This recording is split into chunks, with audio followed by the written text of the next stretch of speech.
Welcome to a podcast of fantasy and romance, or as we like to lovingly call ourselves, APOFAR. We're your hosts, Ashley. And Anna. Explore epic tales of fantasy and romance in your favorite books. We will bring you a wide range of book club books by highlighting indie authors, authors that aren't big household names yet, and yes, covering your big favorite releases. We will discuss the worlds, characters, stakes, and relationships that they created, while adding our breakdown and theories as well. At the end, we'll face off in our war games and bring you along. A couple of housekeeping things before we dive in. First, this is our spoiler warning. This episode will contain spoilers for all of Phantasma and Enchantra. If you haven't finished these books yet, you need to go read them before listening to them. But you should probably have already read Phantasma before you got to this one anyway, but you know what I mean. We will have a separate spoiler warning for our war game segment at the end of the episode. We do not like spoilers here. Second, this podcast has an explicit rating. We will be discussing mature themes and we cuss a little. So if you're not ready for your kids to go to school and talk about put your hands on the headboard or how many spicy things can happen on a throne, then this would be a good time to pop on some headphones. Here we go. APOFAR Book Club is now in session. So we are doing chapter chats, which is basically my summary of the book. So I'll read. It's not going to be as long as last time. I think I learned my lesson a little bit. So I'll kind of start us off. So we're reading Enchantra. This is the second book after Phantasma, and we have had a FMSB change. So now we're following Genevieve in this book. Genevieve has decided to take a holiday to Rome, which, yes. But she told her sister that she was going to Rome, but didn't tell her that she had plans to just go meet this random man named Barrington Silver that knew her mom. This is the beginning of my problems with Genevieve, and why does she have I'm just going to kill myself or risk my life throughout this whole entire book for no reason. So, because this is a sketch. Like, I would not recommend anyone do this in real life. Okay, so anyway, she is on her hunt for another necromancer family who she can bond with, but that's not what she finds on this journey. She's been cursed with pestering ravens and forced to hurry her way to the mansion of the Silver family called Enchantra, which is the name of the book. I really liked it when she said, when I experienced my first murder, and I was like, what? And then it was crows, murder of crows. So yeah, I was like, nice. I liked that too. I thought that was very clever. Very clever. But also in my head, I was like, you just went through Phantasma. I'm sure you saw quite a few murders there. This makes no sense. Yeah, maybe. I mean, they were murders, but maybe shouldn't consider them murders because it was part of the games. I don't. Maybe, but it was still good. Maybe. Okay, wait. Anyway, I thought it was a really clever way to use that. I liked it. Okay, so she's chased by ravens to get to this mansion. And like a dumbass, Genevieve gets there and just eats random berries that's growing on the gate of this estate. She gets poisoned and is saved by a mysterious stranger in his box, and then deposited again outside of the estate gate. So this is like number 2 or 3 of my problem. Her just making stupid decisions. But this girl would be totally the first one to die in a horror movie because of this. She doesn't take the hint, and she forces her way back into Enchantra with her specter abilities, which, again, is when she can basically turn herself invisible and move through objects or potentially save herself from life and death situations. We meet our MMC, Rowington, also known as Rowan.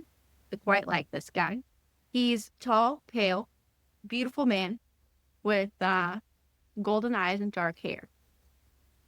He's a bit of a rebel. He has his all-black attire, and she really is obsessed with what people wear because she describes through this whole book her dresses in detail. So she describes them having basically a very like dark black outfit that's hot as shit. I was just gonna say that. No, go ahead. Well, you were gonna continue with this physical description. But I was gonna say that the physical description just kind of makes you want to purr a little bit. Like, and you mentioned that she's always describing the fashion in detail. And I follow Kaylee Smith on Instagram, and she's always posting like cute little, this is the outfit I'm wearing today. And she always looks so cute. So I don't know. I think maybe she likes fashion. Oh, really? Yeah, Maybe she kind of chose Genevieve to be more like her, maybe. like emulating her a little bit, maybe. Okay, so he's a bit of a rebel kind of look. He's got the black attire, he's got the tattoos, which I'm a fan. And not only that, this is the first book you're gonna get to see my love for piercings. At this point, we only know him as having a piercing through his bottom lip, and I love it. But anyway, so she's trying to get into this mansion, and now she's walked in using her specter abilities, and she finds out she's stuck there. She cannot leave any longer. Because of her dumb decisions, she is going to be part of a set of games that this family has to do every year. And because it makes sense, because she has to be part of the family and have the family name, she has to marry Rowan. Otherwise, she just gets killed outright. So it's either she gets killed outright or she gets a chance to marry this man and still possibly be killed and get to play these games. Let me tell you a little bit about these games. They call it the Hunt. It happened every year in this family. It's been going on for centuries. And the reason why they're doing this is the head of the household, who we know as Barrington, is the familiar of a demon or devil, a devil named. Basically, this family is being controlled by a devil named Nox. Nox forces them to play these games every year to the death, with the last one standing. Basically to get the mother of the family. So Genevieve is now stuck due to the powerful magic of the devil that rules over this family, named Nox. She now has to marry Rowan to prevent from being killed outright, but also has... Either way, she has a likely chance of dying. The children in this family are forced to fight each other until the last man standing every year for the last couple centuries.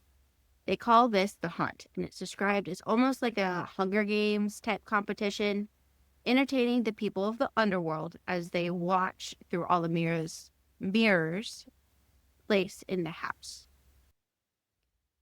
I don't know what you thought of when you started reading this, but I literally was thinking of Hunger Games and when they had to go to that party and just a bunch of people are like betting on them and there's just food and wine and just there while all these people are, About to die. miserable. Yeah. Yeah. Um, Is that a what you little bit. pictured? Yeah, a little bit. Yeah, especially with the mirrors. But I was just gonna say about their mom to give a little more background. It's a disease that slowly infuses with the demon's blood so that their very life force kills them, destroying them from the inside out. And Nox gives their mom that temporary fix that cleans it out, but over the course of the year, it returns. And, supposedly there is no cure. Rowan has won every year for the past 15 years and has had his prize of being allowed to stay on the side of the living instead of serving the devil Nox in hell. His brothers and sisters don't have that luxury, as they have spent that time in hell, and it's because that time in hell, it's caused a rift between the siblings. Nox has manipulated everyone in this family, starting with Barrington, who's the father of all these siblings, and is also his familiar. Then Convincing the siblings to perform in the hunt so that Nox will supply their mother with a temporary cure for diseases of demons called the Crimson Rot, which we will learn he has deviously created himself because he's just evil that way. Instead of Genevieve showing up and meeting the necromancers, she has met a family of wraiths In this family, there are 7 children in total. We have Grave, 7, Rowan, Remy, 7, Wells, and Ellen. There's 2 sets of twins that we know of for sure. So Rowan is a twin with his brother, Remy, and then Wells is a twin with his sister, Ellen. And then supposedly there might have been a twin that Grave ate in his mother's womb that they talk about at some point. Who knows? Rowan wins the Genius Award for giving Genevieve the ring that will change temperatures, basically alerting her if someone wants to do her harm, to help her during the games, but also kind of as like an engagement ring kind of thing. He's won for the last 15 years, so I'm assuming that that has been a big part of why he's won. Genevieve and Rowan get married, but that night they don't really treat it as a typical honeymoon, as they make a wall of pillows in the bed to separate themselves. Which, okay. Also, It's really mature, guys. Yeah, also, Rowan is the one who made the wall with the pillows, which I thought was funny. It wasn't Genevieve. Yeah. He's like, I'm going to put all these here. Don't come Yeah, I after can't me. decide if he was just like, to make her comfortable, I'll do this, or like, I'm Probably. going to climb this woman if I don't put a wall right here. I'm sure he wanted to make her feel comfortable. I'm sure that's probably what it was. Also, he already started calling her Trouble, and I really love the nickname Trouble. And then when we meet Barrington and he finds out that she's Tessie's daughter, I feel like there's going to be more to their relationship because everyone was like, oh, Tessie, like the kids all. So I wonder if there's more there. And then they do talk about later, they had those like 10 years of adventure before she married Ophelia and Genevieve's dad. And so I just wonder what was going on there. Then it said that like he needed a necromancer's blood, or Knox did. So that's why what like met Tessie or was with her.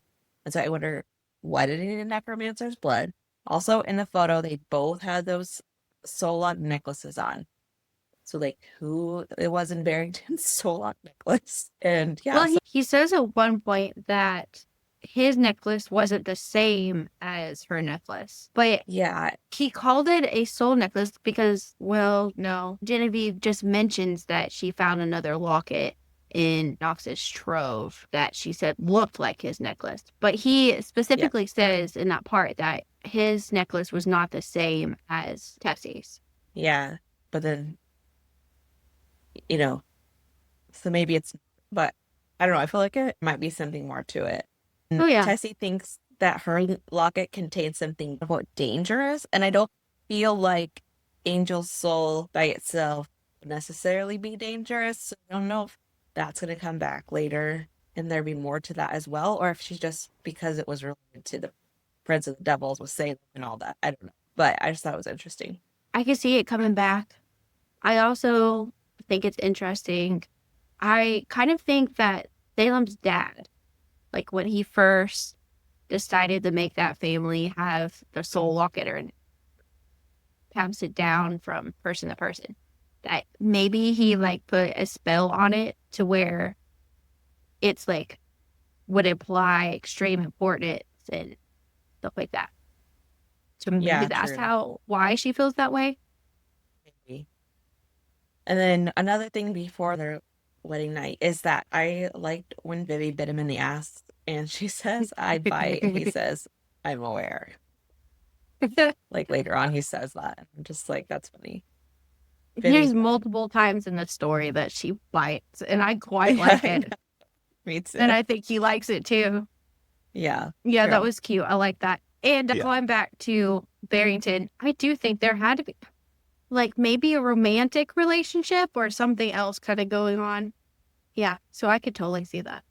One of the reasons why Genevieve is a little apprehensive of sleeping in the same bed as Rowan is because we learned that she's been having nightmares about a ex of hers. And at first I was kind of confused, but it obviously kind of cleared up as you kind of read through the book. But her heart was broken at one point. But really kind of worse than broken because this man tried to kill this woman with fire just because she was getting back at him for being a dick. He didn't like that she was part of the necromancer family and from that side of the tracks, kind of a vibe that because he's old money or whatever. So Mhm. that and calling her Shamed a her demon, family, and then, which probably led a lot to her wanting to find others like her. trying to burn your ex alive. Not a good idea. Let's not do Not a good that. idea. That was very sad. Yes. And this jerk face, his name's Pharaoh. That's his last name. So, don't like him. Not a fan. The next night is when the hunt starts. And at the stroke of midnight, everyone has to kind of gather around and events happen. But before then, they have a ball because you need a party before all the death. Of So course. everyone gets ready for the party and it's thrown in the house to celebrate the start of the games. All kinds of underworld, hellish creatures are now in the house and they are interested in learning about Rowan's new wife and if she will win favors. Apparently, there's a little bit more to these games than just everyone killing each other. There is a chosen favorite each year who gets the opportunity of picking something out of Nox's stash, who apparently hoards shit like the dragon smog. Also, you don't remember the room where all of his stuff is kept, but you remember the object that you want, which is kind of weird, but important to know. There are also rooms in the house that become enchanted and will contain deadly puzzles in them. You have to figure out the puzzle, and if you do figure it out, you get an immunity for a round.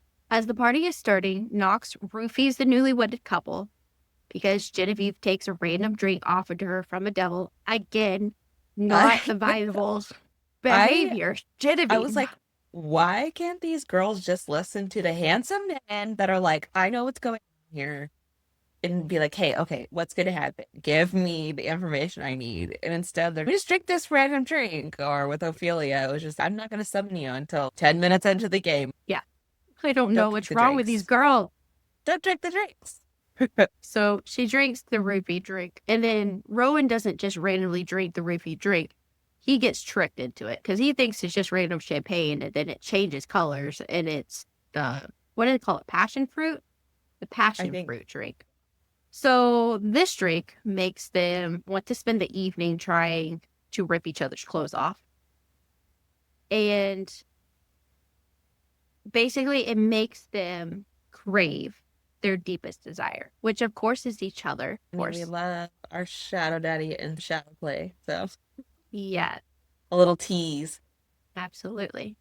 So a hot as hell moment happens in Rowan's bedroom.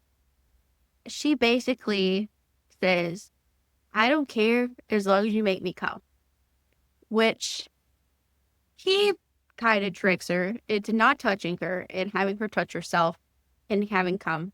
And he's over there like drooling, like trying to hold himself back. But in a good way, he says, no, I'm not going to touch you until none of this drug is out of our system, which respect. Yes, it was the high road and a very good practice. Something in real life should always happen. But I also really liked when she walked in on him like getting tied to the bed by that other Yeah. girl that was like Seven's ex or whatever. And she says, honey, I'm home. You could Yeah. just see her like, is she's so funny. It's like, what is this? Get away from my man. Yeah. And I don't understand how he didn't think it wasn't going to be like a sexual thing to just walk in on. You're getting tied to a bed. Why is he like, oh, it's just a drug making you think? Well, I don't have it in my system, and I'm thinking that. Yeah, well, he told her to stay downstairs. And for some reason, what he had learned about Genevieve in the last day made him think she would listen, which I don't know why, because she does not. She does not listen. Does not listen. Okay, so even though she's one on the chart for coming, they're both frustrated and they separate, but meet again when Rowan comes to the rescue as a Demonica gang groupie society person tries to kill her in the bathroom. I love this part. We get a truly glorious I need you to say it moment. I love that. Like when you're like, I need you to say that you're okay or whatever. I love it. It's sexy. Yeah, that was like really protective of him. And then he tells her like to go find whichever of his siblings she saw first and stay with them. And I thought that was so sweet because even though they're about to go kill each other in this game, he's like, I know my siblings, you'll be safe. So go find one of them and stay there. Yeah. But yeah, I love him being protective. Like, I also want to say at this point, I've already loved my comic relief side character of Seven. I love his, oh, I'm just gonna okay, have so a sucker in my mouth and I'm just gonna be that's sarcastic and funny. that's what I was about to say was about his sucker. Is this drugs? And then it turns out it's blood because he's a blood wraith. But I was just like, why does he have a sucker? Is he a little boy or is he a grown man? Anyway, grown man, but he needs his little blood sucker. So Well, each their own. I think it's interesting that Genevieve in her head describes, of course, you always know in the books, like if they describe, oh, this is the most gorgeous man or whatever, that's going to be your MMC. right. Most. I like that she described them as being more beautiful than a main man. I thought that was interesting, but she also describes them as a different kind of thought from each other. Yeah, the gorgeous, pretty boy. And I feel like Rowan's more dark. I'm just vibing with these men in this book. So, in his rage of this demon trying to hurt his wife, Rowan unalives him with Seven's help. But basically, Seven just disposes the body, and Rowan did all the hard work. The hunt starts, and we learn that hunting knife is used to choose the person. And it's a less than innocent type of spin the bottle kind of thing going on here. The blade chooses who's going to be the first hunter of the game, and Grave wins this time, which of course. We are learning that Grave is just a very angry individual, but also is probably the most powerful one of them. He wins and chooses his game, which is roaming rooms. Grave wins, and he chooses his favorite game, which is roaming rooms. So each winner of the night chooses a type of game that will be followed for the whole night. And Genevieve should have been paying attention to Rowan's attempt at explaining the rules and the tour of the house because she's going into a game of life and death that she didn't care. She wanted to see what she looked like. She was more concerned about that. Another pet peeve right there. I don't like it. So she should have been paying attention because she's a little lost and she chooses the dumbest places to hide. Mostly outside where she's going to get hypothermia. Why is she obsessed with the maze? She is always going outside. I'm like, Genevieve, it's cold. And why? Why are you going to the maze? But yeah, she does it like 4 times or something. But also, isn't it only cold in the maze? Maybe so, like, because there's snow there, but at any other point before she gets to the mansion, it's not cold. That's true. I think there's just some kind of magic in that maze that makes it cold. Well, so why go there? Go to a different part of the yard. Maybe we love you, but we don't understand you. Okay, so she ends up in the dumbest places. Okay. Genevieve and Rowan play the game and mostly spend the time talking, flirting, and playing 2 truths and a lie. They wind up hiding in a secret room, and we learn that Rowan has been using his time after winning the games to research and look for the cure for his mom, which is nice. But because of that and him failing, he feels bad and has not been going to see his mom because he feels guilty. Or any of his siblings. Yeah. Because they kind of seem like upset with him, which maybe kind of rightfully so. I don't think they understand what he's been going through either, but he hasn't come to visit. He hasn't written them letters. They're all in a little bit of a tough situation. Oh, Genevieve survives the first night, barely, but also just tries to rub it in Grave's face, which not smart. Again, Wells dies the first night. Okay, now that I do want to. When they're in the dumbwaiter and he is listening to Grave kill Wells, and she has to like hold his hand because she could see how like visibly upset he is to hear one of his brothers killing the other. Like, I wrote in my notes that was a bookmark that will stick with me for a long time because even though it's like, these games are to kill each other, they're technically competing and they don't die forever because they're immortal. It still addresses the traumatic, like the obvious trauma that would come from having to hear one of your siblings kill the other one. So I really liked that moment of reality. Like, this is difficult. Yeah.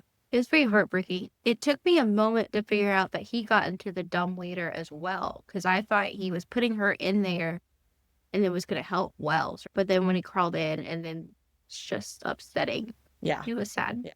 Good moment. Good writing, for sure. Mm-hmm. The rest of the night, she ends up getting injured by Grave and saves herself, but also kind of like passes out. She has to be healed by Ellen. She wakes up with Rowan at the end of the bed, and we learn this man not only has lip piercings, but his nips and belly button done. There's some time to kill, pun intended, until the next run of the games start. And Grave basically cheats and tried to kill Genevieve outside of the hunt games. Why? Why, my dude? I don't understand that. Also, in this first game, Graves game, when they hid in his room, I really wanted to like cackle at her rearranging his whole closet. It's like, I just cannot wait for him to come back and find this and be like, what the hell? Like, what? And then also, I did know that when they were in the library, she found that soul book on the matter of souls, in which it said that it told like how to harvest them, where they went when they were extracted, how to use them as payment. Obviously, that's coming into play later in this book, but I also wondered if that was kind of like trying to tell us what happened in Phantasma as well. I also find it interesting that Grave has such a cute little familiar. I Because wrote he's all got of like a them little down. mink. Is his the mink? Lilith? He's the mink. Lilith the mink. Yeah. I find that interesting that he's like the roughest of all of them, but he's got a cute little mink. He tries to unalive Genevieve again. And he uses his powers, because the powers are back, because the games are not going on currently, to stop her from moving and using her own powers to save herself. But somehow, she overrides it and survives getting stabbed in the fart. Next is Remy's turn to seek and kill. And of course, his first move is to impersonate his twin. When he tries to attack Genevieve, she rips out his newly pierced lip. I love this part. Same. And then later on, when Rowan finds out, he's like, "You did what?" And he's I like, know. kind of hot. That is funny. I thought it was great. So they hide out in one of the mystery rooms and complete a puzzle where Umbra gets saved by Genevieve. First off, the puzzle's cute. All the little fishes. And I just have to keep going over them. Just you going over it. I love how she's like just making flower crowns. Oh my for gosh, her thing. I love it. Makes flower crowns. Like, and she describes Rowan as having multiple flower crowns all over himself. I love that And imagery. just the fact that he was probably like about it. Yeah. But more than but he's really into her let already. put them on, obviously. And then that she made one for little Umbra too. I love Umbra. Mhm. Rowan may have the bad boy piercings in shadow, but he has serious golden retriever vibes first. But then I was like, no, maybe German Shepherd, because he obviously has that like edge because he, unalives people and he's the shadow daddy and all that. So he's not quite golden retriever, but German Shepherd, where to everyone else he's like, got the edge, but for Vivi, he'll let her put flower crowns on his head. I love that. So Genevieve just jumps into this body of water with piranhas in it and saves Umbra. And now they're besties afterwards, and I really like it. Well, Genevieve is warming up to Umbra, but Umbra's infatuated now. Yeah. When he was so upset that Umbra was gonna die, and then Vivi was gonna save Umbra for Rowan, just like, that's so cute. He loves his little familiar. So just another reason to love Rowan. Like we needed another one. I haven't found anything I don't like about this man so far, honestly. Same. Yeah. Rowan shows his gratitude for saving his familiar from a gruesome, bloody piranha snack. Genevieve celebrates her birthday afterwards. Happy birthday to her. And then this family has a weird tradition of stabbing their father on his birthday. Yeah, I really liked that. It's a little family thing, and kind of mad at him for getting him into this whole game situation in the first place. But then, they have a point. Yeah, and I like that they like had to tell a secret, and the best secret goes first because it's just them giving all the tea on their family, and then like, okay, that's the best one. And of course, Rowan I wins. I wondered why Grave hasn't been visiting his mother lately. Like, what's he been up to? And then I also Mhm. wondered why didn't Remy want to tell anyone in secret? Who did he get the dragon's breath for? I have like a lot of questions about Remy, We don't know much about but him. right. So I gotta get to that later on, but I am interested in more of his story. Next up on the hunt, Seven is the one trying to kill people this round. And he chooses a type subset of the game where the lovebirds get to stay together the majority of the time. They choose to hide in another puzzle room full of mirrors in the forest. They don't really bother trying to find the puzzle at first. They just end up spending some intimate time together, trying to win the favored for her. Yeah, but having sex in front of all the mirrors. Yes. This is I my favorite sex scene in this book. There were some things I liked about it too. I don't know if I Okay. picked a favorite for this one, but Oh, I I did. did I did like that. Like, even though he was like, choking her, grabbing her, then afterwards he's like rubbing her the little spots where he like held her too tight. Was like, I'm sorry if I left marks. Like, oh my gosh, stop right now. Well, I like his use of his shadows. Of course. This man has shadows. You've mentioned it. He's the shadow Yes. daddy, and he knows how to use them. Yeah. So I like that. That's my favorite one. I also like that Okay, he, so at some point, he's like, we're always on our consent thing. He was like, can you snap? And he was like, if you can yeah, talk, snap. I was like, that's so considerate and just like those extra. yeah. Props to you, sir. Okay, so conveniently, Seven shows up after they're done, not interrupting. So that's nice. And Seven six his wolf familiar on her and Umbra. They go running through the forest and starts climbing a tree to get away. And Genevieve ends up finding the mirror that leads to the puzzle. She finds the weird kind of monsterish, demonish thing and gets the heart of it. And goes back through the mirror, and she's been gone apparently for hours. And poor Rowan, I feel like he was just like pacing back and forth, pulling his hair out, waiting on her. So he's very happy to see her when she comes through. And he's very concerned because she has now gotten an injury like over her eye. And I don't think this was ever fixed through the rest of the series, right? No, she The just book. mentioned surely Salem can take care of it. Salem Which can do it all. something about Salem is at the beginning of the book when she didn't mention him first thing. I would have been like, excuse me, my brother-in-law, or I don't know if they're married yet, but my sister's boyfriend is the Prince of the Devils, and if he hears about this, I would have like done that first thing. But she did eventually do it. Knox, Just to his Knox. hair is up.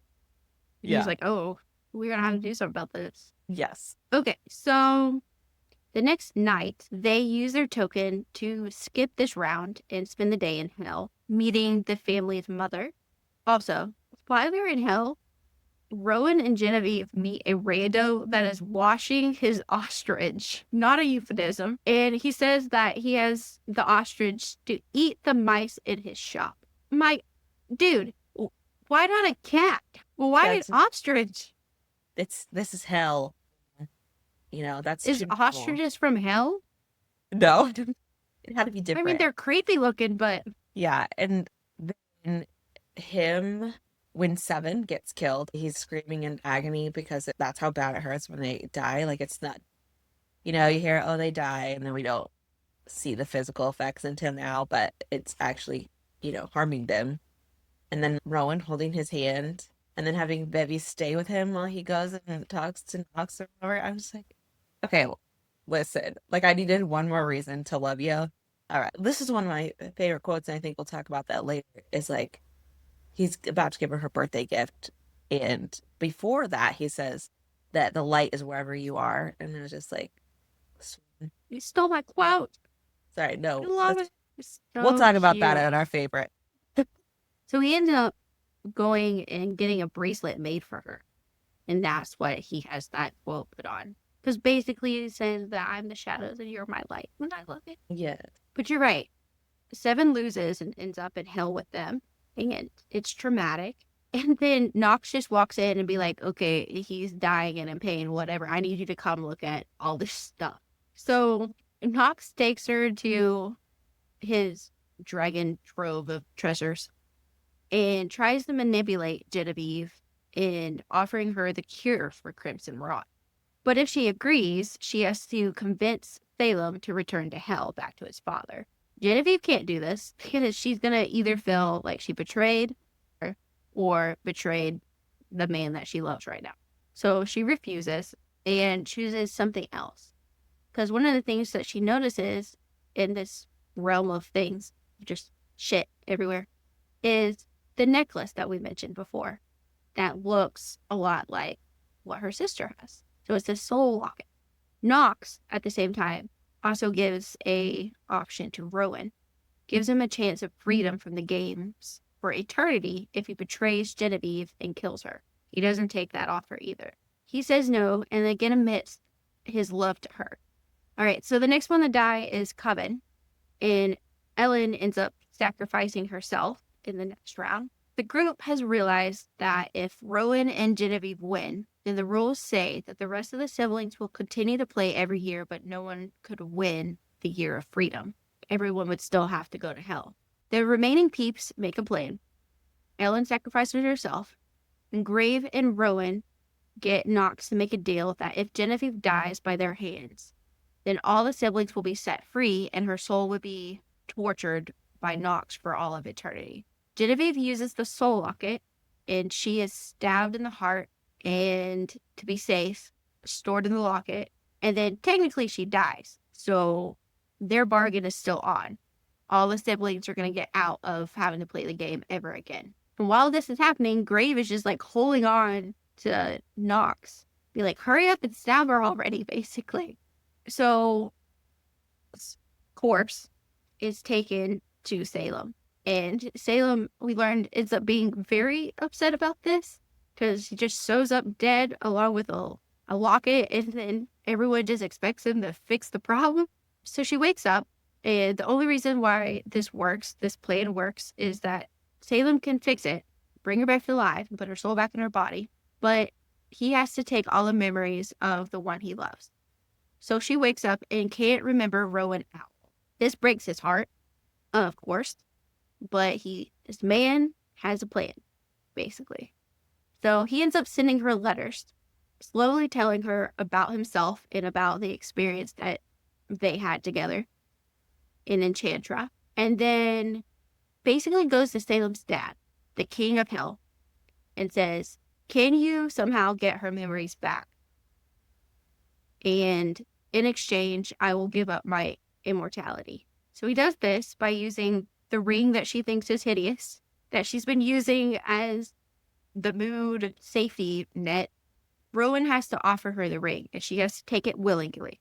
And when she puts it on, she gets her memories back. But that takes a couple of weeks, so the poor guy is just sweating it in town, just wandering around. But she gets her memories back. And the couple is reunited, and it's a beautiful moment, and all those kind of things. And now we're going to get kind of set up for the next book. Genevieve now has all of her memories back. She remembers, including the memories she lost by going to Knox's trove. So she remembers him saying that he both created Crimson Rock and has the cure. And they only have 1 year to get it, since Knox is not going to supply it to their mom anymore to keep her alive, since the kids aren't playing. They have Devin join the Demonica group to gain a cure that they hear has been offered to one of the members of the society. They're all going to work together and hopefully kick some ass.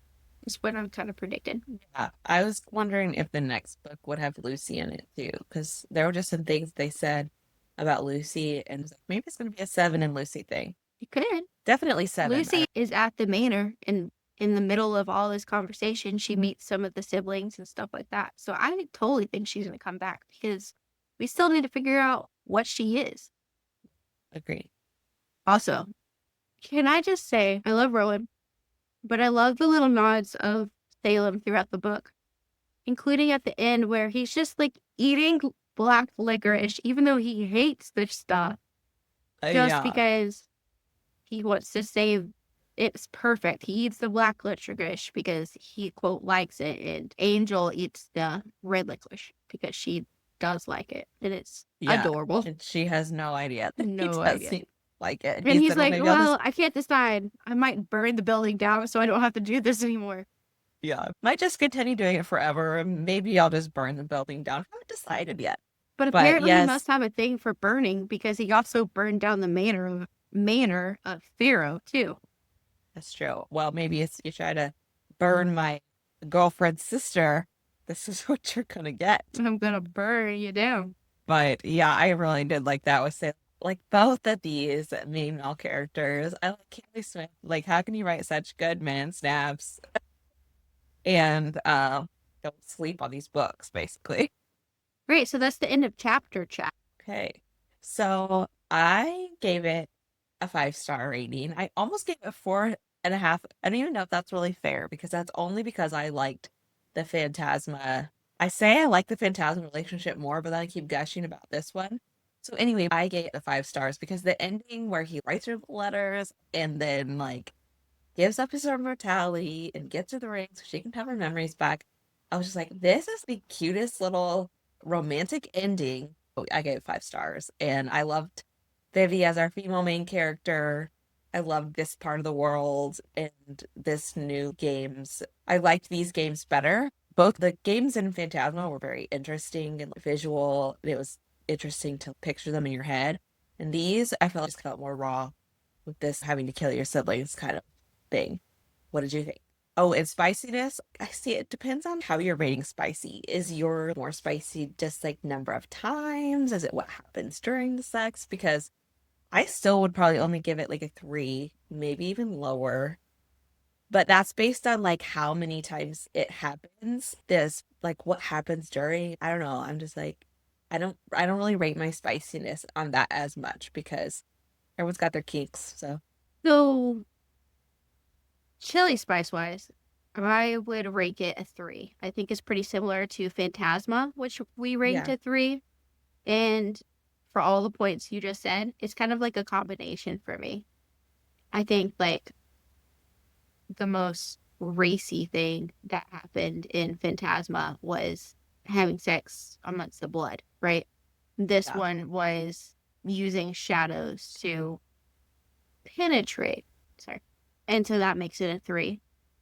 But Yeah. like if you had a book that either has a lot more sex or has riskier sex, I don't know, challenging more kind of stuff, then that would be like a 4-star. So like I would put like Blood at that because that one is Yep. quite sex forward.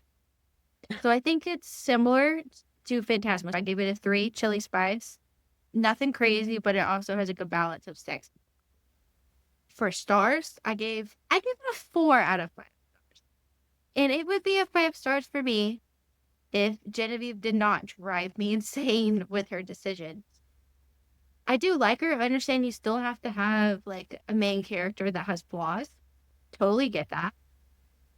And I can still relate to her on multiple different ways, especially with like her mental struggles after the trauma that she's been through and like her self-esteem issues afterwards. I can understand it. But just the sheer amount of times that she did dumb stuff just killed me. So it was 4 out of 5. But Okay. Rowan alone would have made it 5 stars. So next we're doing the Suriel's Tea Time, where we cover our favorite characters, quotes, themes, and scenes. I've already told you what my favorite spicy scene was.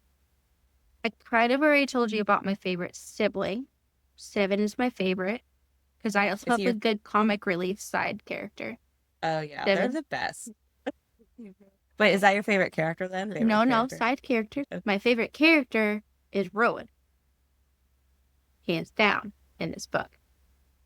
My question to you is tell me more about your choice of Salem over Rowan. Okay. Well, and honestly, it's just like a type thing. My type is still gonna be a cocky, arrogant type. But because there's so many reasons to love Rowan and he's like so sweet. he like does the sweetest stuff, even though he's like the broody. I'm just not as big in well, so this is gonna give away something later in War Games, but I'm not as into the broody main male characters because uh, this an Instagram influencer that I follow, Gabriella.guava. You guys should check her out. I'll put her in the show notes.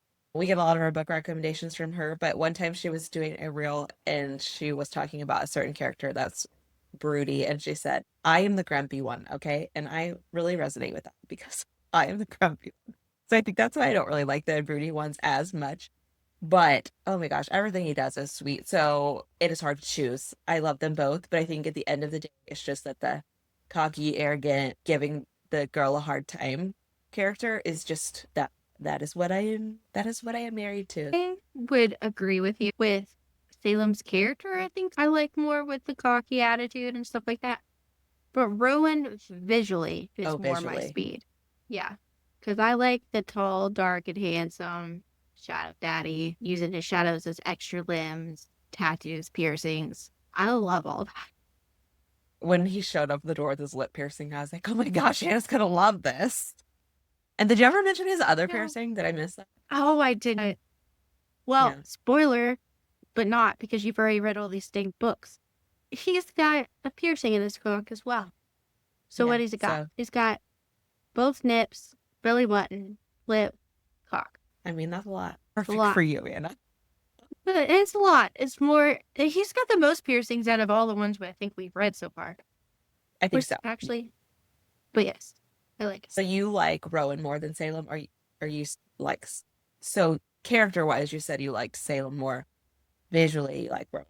Yes, Okay, got but it. there really isn't anything because I also like the broody kind too. I don't know. I just like a. You just like I them just all. like a good man, Yeah, a good man. That's right. right? We just like a Even if good. they're morally gray, I'm fine. If you're good for me, we're okay. Yeah, whatever you do Also, outside of I that, like who Umbra a lot, cares? so that kind of gives him Uh, a. I'll choose Umbra true. over Poe Poe. any day. Again, following Kaylee Smith on Instagram, she got a cat. She named it Poet, but they call it Poe for short, and it is the cutest kitten ever. And I was like, okay, well, if Poe in the books is evil, like it's not going to compare because this little Poe Well, you cat of don't think hers he's is evil. adorable. I think he's evil, and you don't think he's evil. Right. Well, I can see why you say that though, but yeah, I did not think that. That was definitely all you. So I'm gonna blame it on you if you think the cute little kitten is the bad guy. You're welcome. Yeah. Okay, well, my favorite character was Genevieve. I know she does some questionable things. I just think she's so adorable and she causes so much chaos. She literally is trouble. I love her Yes. nickname. But she also cares so much. Then she says somewhere in there that she wants to be their knight in shining armor. And I was just like, "Ugh, that's so sweet. So, because she wants to save all of them from these games. And she essentially does do that. And now, she's like all on board to go save them all too. So I like my girl Genevieve. She's a little chaotic, but I kind of like that. I was actually surprised. So instead of our least favorite character, because like we all know that is, and I was gonna say the one that I was surprised that I semi liked in the end that I thought was gonna hate was Gray. He does try to keep her like multiple times, so not great. But he's just like we don't know his full story either. I don't know if she'll ever do a book on him, but he's closest to their mom, and he like just does not want to get trapped in these games by any loopholes. He knows that Nox is going to throw in every loophole possible. So I kind of get where he's coming from, but anyway, I was surprised that at the end I did not consider him the worst. And can we also just talk about how his name is Gravington and all their names are actually Gravington, Rowington, Remington, Covington, Sevington, Ellington? What does she say? She's like, that's tragic. I'm like, I I think agree. so. Yeah, I That's like pretty their bad. nicknames. Yeah. But then also talking about Genevieve and how like sweet she is, I that just brings in one of my the main theme for this book is family dynamics because she goes in search of somebody that might understand how she's kind of felt left out because her mom was always so focused on Ophelia and like passing on the magic and she was kind of in the background and instead she found her family. Like it's not her blood family. And of course, Ophelia is still her family, but it's, the whole concept of found family. She found this family that's like truly dysfunctional and obviously has a lot of stuff going on, but they like accept her. Yes. Are they trying to kill her every night? Yeah, true. But they're kind of being forced into it. So, except for Graves. But anyway, so she just found this family that does weird stuff like stab their dad on birthdays, but they all love each other and give each other a hard time and just kind of accept her as like one of the siblings just from the start, even though they don't really know her. Well, I honestly think that they'll fit in perfectly with Ophi and Salem too. Yeah. I love like how you were saying that she's really sweet. She is, and I really appreciate the love that she has for that family. And I also love how even though she's kind of struggling with how she feels about what her mom has done growing up, and she could totally resent Ophelia so much because of everything. But she really does have a true love for her and has also embraced Salem from the very beginning. And so I think all of them teaming up is going to be a good little camaraderie. I have a couple more Yeah. favorite moments that we didn't mention Okay. in our summary. Yeah. Just little tidbits. One of them was I like when poor Seven was dying, but was mentioning like he's a blood race, but also that Covenant is, and that when she first saw him, he was making himself bleed, and they made it imply that he was releasing. I love that part because he was just like, oh god. Yeah. I thought that was funny. But and like when she ended up falling through a stair and then Oh, ended yeah. up accidentally choking herself and then getting drunk, passing out, and then wakes up and he's just like sitting there and be like, if you wanted to be choked, you could have just asked. Yes. Because he was obviously upset, but was just making light of the situation. I thought that Yeah. was cute. Well, now we're talking about favorite quotes. One of my favorites was when he said, "The light isn't something you need to chase, Genevieve. The light is wherever you are." And I just thought that was so sweet. And then he, of course, we talked to gets her the bracelet with it engraved on it. And that's such a nice gift. That was so cool. And then the other one is also by him. Rowan says, "Genevieve, you have to choose to live for yourself. You are the most real thing you'll ever be able to experience. Your light, your determination. You can search every corner of the universe for something else, and it will never be good enough if you're trying to escape yourself. I don't know who told you that you weren't good enough, but they were fucking wrong. You're more than good enough. Your heart is more than good enough. No matter how many times it has been burned, how many scars it might have, it will keep on beating, brave and passionate if you will only let it." like, I like that's love such that. good writing. It's so Yes, good. that was So such good. a And great like quote. something that I would have loved to have been told multiple times growing up. Yes, It's just really, yes, I like it. It's very strong. yes. And like this, like I don't know who told you weren't good enough, but you are good enough. And this Mm-hmm. this this whole concept of having to choose that for yourself, to believe that for yourself, like you can't live for anyone else. You have to live for yourself because that's going to be like a key to so much, especially mental health wise, is like, you can't live for the approval of others because others are very fickle and they're always going to be, you know, those people who will degrade you and all those things. And it's hard to ignore that. But at the end of the day, it's really how you feel about yourself that matters. And so it's just coming in with all the sage advice. So I Yeah. really like that one. You gotta love yourself. Absolutely. That's a good quote. That was my only serious quote I had written down. So Okay, let's I hear the have other. two non-serious quotes. One's from Genevieve because you know how I like her sass, and one is from Rowan. So I'll start with Genevieve. Genevieve, responding to Grieve being a jerk, says, "I'm sure there's a lot of things you haven't heard in 2.5 centuries. Someone telling you that you're fun, the sound of a lover's climax, and then Rowan is just standing behind her, just laughing. I like that. It's so She is funny. sassy. I like it. She is so sassy. Okay, and so then Rowan, his quote I put down. He says, "I'm a creature of hell. Worshipping is not usually in my nature, but for whatever time you remain in my bed, I will make it your shrine." Yes. Yeah. Yes, that was really good. I really liked that one. Yep. It was good. He got on Agreed. his knees a couple of times. I quite like that. Yeah. So those were my favorite quotes. Now we're going to move on to our world building wonders section, where we break down the worlds created so that they're easier to understand. So there were a few things from this book that I pulled out. I know with Phantasma, our world was kind of small. Now we've gotten a bit bigger. We've got Hell with Nox's house and this whole game section. But one of the first things I wrote down was about the familiars. I like all the animal familiars. So, Rowan describes familiars as part of the host's soul. So they can call them back anytime, but then they're also like these physical representations of animals. So I wrote down each person's. Ellen has a leopard named Sapphire. Wells has a black owl. We never figure as far as I know, we never heard the black owl's name and we never saw it, but we know that is because of the picture. And it's the person next to Ellen's portrait. And so I'm assuming Wells' portrait would be next to her since they're twins. And there's also only two people who never like outright say what their familiars are, and Wells is one of them. So Ellen's a leopard named Sapphire. Wells is the black owl. Rowan is our fox named Umbra. Coven is a snake named Satan. Seven is a wolf named Dante. Grave is a mink named Lilith. And then Remy's, I didn't see mentioned. I read the book twice and I never saw Remy's. I tried searching for it. I don't think it is mentioned. I don't know if it'll ever be addressed.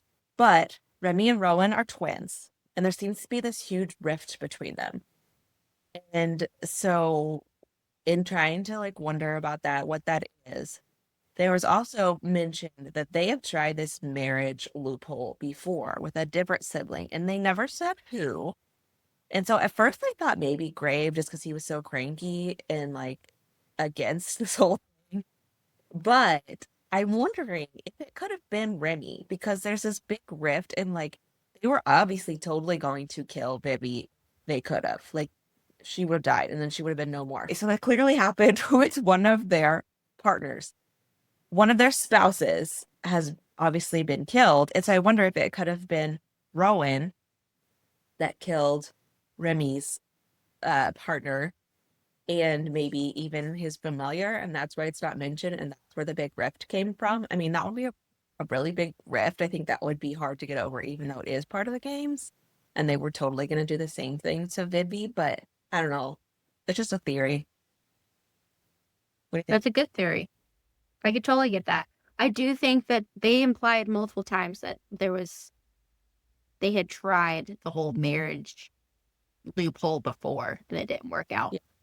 But they never went through it. And I could totally see that being why he's got a big rift with his twin. I don't know about the familiar thing. I don't know if it's kind of like the other brother that we just don't know anything about it, or if he has lost it. Yeah, I never saw it, but I did make me interested. What is Remy's familiar? But I do really like the little animals. Of course, we always magical creature in our books, so I was glad to have some. Okay, Yeah, and then I the liked them next too. thing, and then the next thing I was going to bring up were that there were different types of wraiths, which we have discussed a little bit. So Seven and Coven are blood wraiths. And so that was what they saw, Coven releasing by cutting himself and releasing extra blood, and Seven with his blood lollipop. So blood is involved in what they need to be like healthy, survive. Then we have Grave, who is a void wraith, and so he can freeze time and open portals. And then Remy and Rowan and Wells are all shadow wraiths, which we are very familiar with the Shadow Boys. So, and then as far as I could tell, they never like straight out said this was her type, but Ellen seems to be like a healing wraith or a light wraith because I know that they mentioned light coming from her hands when she was healing and like that she obviously could heal better than them. So that was the best I could find. Yeah, that's Did all I you? could find about it too. And then you have already basically talked about the games, but they are 12 hours of playing the game and then 12 hours off in the hunt. The knife chooses in that spin the bottle way of who's going to be the killer. And then they do have different Also, the versions. knife chooses the wizard. I'm picturing Ollivander. The knife chooses the killer. Yeah. So they do have for different versions of roaming rooms is one of them where they have to change rooms every 2 hours. So that makes you more vulnerable when you're switching from one to the other. They had random starts where you were teleported to random starting points and everybody was separated. And then solitary confinement, where they had to choose one room and stay there. And if anyone else came upon you, like they had to stay with you. Those were the main ones that I. I think Did the you have? roaming rooms were every 4 hours. Oh, it was. Mhm. Well, at some point in the games, you had to change room. Two would. That would be 6 times, and that's a lot.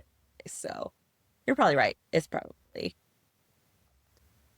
Because So 4 anyway, every 4 hours they had to change room. It's still not very complex like some of our books are, but it's still like added extra elements that I thought kept it different, interesting. I'm excited to see what she comes up with next. I do have something I remembered that I wanted to mention. Okay. So after learns that Genevieve is friends with Salem, he finds this interesting and then sends, I think it was Wells was the first one that died, to Hell, to the city of Hell where the king lives. And he's been trying to figure out some information for Knox and has said that the king wants Salem back in Hell. Mhm. Do you think there's something else going on there? Or like why he was doing that research? What else is kind of like, Yeah, and I think it's called Nocturnia, maybe, but yeah, I think so. yeah, there probably is. I don't know what the king's deal is. He obviously has one. And I know he's mad that his son is slighting him, but there's obviously, I feel like there is something more to it. So I feel like that'll come back into play, him trying to get Salem there. I feel like eventually, I mean, I hope not, but eventually I feel like he is going to get in there. So we'll see. Our next segment is War Games. Welcome to our War Games. We are stupid asses deciding to play a game related to the book we are reading at the time, if possible. We will keep a running tally, and at the end of our podcast season, we will see how many times we lose in the game and the corresponding death that it would have triggered for that world. Sounds gruesome, but it entertains me. For this game, we will be playing the original version of Two Truths and a Lie that Vivi and Ruin play during the book. This will entail us saying the two truths and a lie in whatever order we want, and then the other player guessing what that lie is. We have 3 rounds for this exercise, and I'm going to claim that if we are wrong with our answers, we are going to get stabbed by the hunter's blade. Good luck to my friend. May the odds be ever in your favor. Do you want to No go first? Or want me spoilers to? needed for this segment. Okay, here's my first statements. I prefer to read my books on Kindle. My favorite magical creature / animal companion is Andarna. I didn't like Spark of the Everflame. Truth, lie. Yeah, okay, so I made the first one easy. But yes, that is true. The lie was I didn't like Spark of the Everflame because it is so good. I'm alive. Yeah, The hunter good blade job. is not Still alive. pierced me. All right, so I have read the whole Harry Potter series 12 times. I believe Hufflepuff is the superior house. One of the reasons I bought my first home was that its street address was the same numbers as the Sorcerer's Stone's Gringotts. What's your shirt? You're not going to tell me. 713. I am going to say the first one, and only because I'm betting it's a different number than 12 is the lie. You are correct. Yes. I've read the series in total 10 times. Ah, I was a little worried about the house number, but I was like, 713. That sounds, I was like, I'm pretty sure that's the vault number. So I was like, and I can see Anna doing that. My next one, which is also not going to be hard because of something we talked about already. But anyway, broody MMCs are my favorite type. I would lick the bottom of my shoe for Aelin Ashriver Galathinius. I'm a read things off my TBR instead of mood reader. The lie was the first one. Yeah, I don't. I like the broody ones, but again, I am the grumpy one, so I like my teasing ones a little bit better. But yes, I would definitely lick the bottom of my shoe for Aelin. Yeah, I would do it too. Okay, so none of us We have haven't died yet. accepted yet. Neither of us. I act like there's more Yeah. people here. There's not. It's just my other personalities over here. Okay, so this one will be easy, actually. You ready? Bryce from Crescent City is in my top 3 least favorite FMCs. Lucian was the superior choice in the Supreme Court. Outlander was my intro into historical fiction that wasn't forced on me by school. Actually, this one might be a little harder, but go ahead. Okay. Yeah. I'm like, wait, which one was the easy choice? Okay, because obviously I know you don't like Bryce. So I think the Bryce one is true. But I think that Lotion is the superior choice in the Supreme Court. So I'm gonna say the last one is your lie. That is correct. I didn't read Outlander until a couple years ago. I was reading historical fiction when I was a young adult. It was like those religious historical fiction kind of books. You know what I'm talking Yeah. about? Yeah. I read Yeah. those. Well, my last statements are I think you should read Assassin's Blade after Air of Fire the first time, coming in hot with a controversial statement. If I had to live in one of the fantasy realms we've read, I would choose Amarian, and my favorite trope is the miscommunication trope. Oh no. Say them again. Okay. I think you should read Assassin's Blade after Air of Fire for the first time. If I had to live in one of the fantasy realms we've read, I would choose Amarian. My favorite trope What's that is from? the Amarian is the Kindred's Curse saga, Spark of the Everflame. Okay. And my favorite trope is the miscommunication trope. I'm gonna go truth, lie. Yeah. And that's not that Yeah. hard either. Well, I think I got caught up because I was like, wait, what is that world? What is that from? Okay. And then I had to think of what Assassin's Blade, like what order they were. Okay, anyway. I have lived. Okay, you Okay. ready? Yeah, You got one more. that's right. Okay. Now I'll probably just jinx myself. Go. Okay. All right, so I've never been to a midnight book release. My favorite MMC growing up was Jace Wayland from City of Bone. I am a team Edward Gurley. Okay. I think the first one's true. We've talked about that. Oh, now, like, wait, did you go to a Harry Potter one? I've never been to one.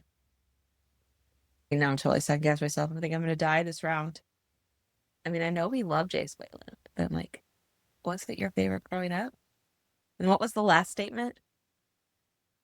I am a team Edward Gurley. Well, Team Edward is obviously the correct choice. So, okay, I'm just going to go with the last one is the false one, and you like Jacob. You also survived. Good job. Yes. But your answer is also incorrect because no, I did not like either of them really. Edward or Jacob. Yes, I was Team Edward, but he's a little controlling for me. He's a little problematic. So neither of us died. So we have just both died once, and that was in our first episode. So yay for us. We definitely have a chance of surviving these worlds that we read about. Who needs like kicking ass skills? We can just guess true and false things. I do. I'm literally workout / training montage with Cassian, please. Oh, okay. Well, if Cassie's involved, then I do too. Actually, I would just like to hand select a few of these MMCs to help us train. Yeah, let's just make it a sesh. Thank you for joining us for War Games. We have both survived. Yay, us. So our next episode will be covering Shield of Sparrows by Devney Perry. Okay, so thank you so much for listening. We are a baby podcast, so it would be so helpful if you would rate and review us on your podcast listening platform. You can also follow us on social media, a podcast of fantasy and romance on Instagram and YouTube, and a pod of fantasy and romance on TikTok. It's been a fantasy. We'll see you next time.